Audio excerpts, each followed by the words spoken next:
My warning to the current Pentecostal charismatic movement, that if we continue as we have done, within 20 years, we will collapse Christianity all over Africa.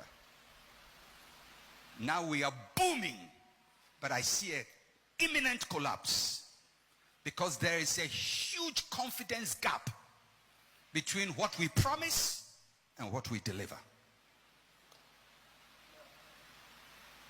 We are promising to be what we are not. And we are teaching things that do not make for biblical, theological reasoning and logic. And pretty soon, it will catch up on us.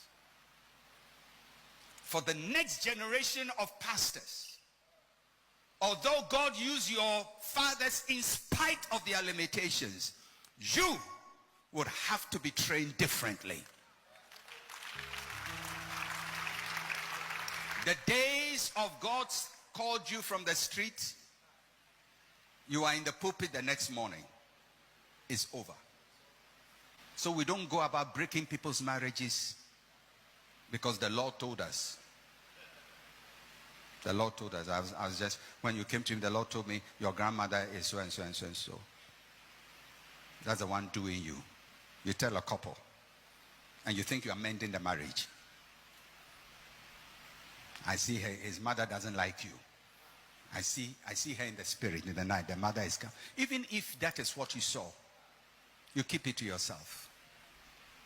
Because you know that the impartation of that knowledge will cause more harm than good. But because you are not professionally trained, you don't know how to handle confidential information. Because if you have, for whatever reason, you have a revelation, somebody is going to die. Why do you tell him? Of what use is that information? I was just praying and I saw 3 coffins. You are in one of them.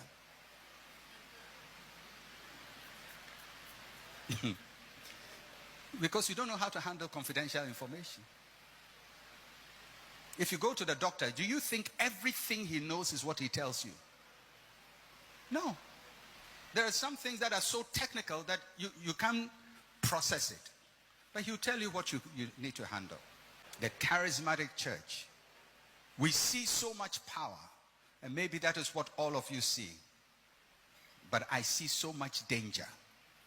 And so much self-destruction. So much dissipation of confidence. More and more the congregation and the public is losing confidence in us.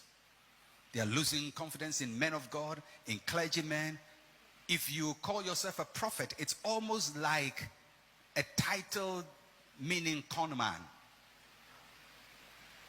How can we take such a sacred title that Isaiah had, that Jeremiah had, that Ezekiel had, that Daniel had, all of these great people? We have so commoditized it and so cheapened it that now this noble title almost means a con man. Because there's no regulatory body. Everybody picks titles as they want and parade with it. Bishop. When I was growing up, if somebody was a bishop, we believed that they were a noble person in the clergy. Because the churches which had bishops in Ghana were 2 mainly. The Catholic Church and the Anglican Church. And their bishopric was based on the diocesan system. The Catholic Church, as far as I can remember when I was growing up, had I think about 6 or so dioceses in Ghana. So 6 bishops.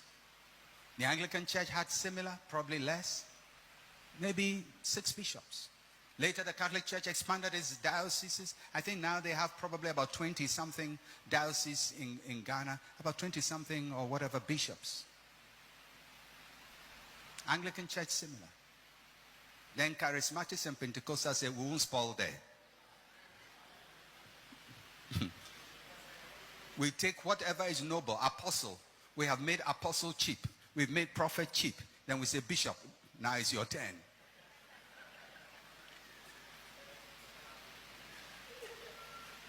And we have desecrated it so that the title bishop has no nobility attached to it again. Any person with 3 lizards is a bishop.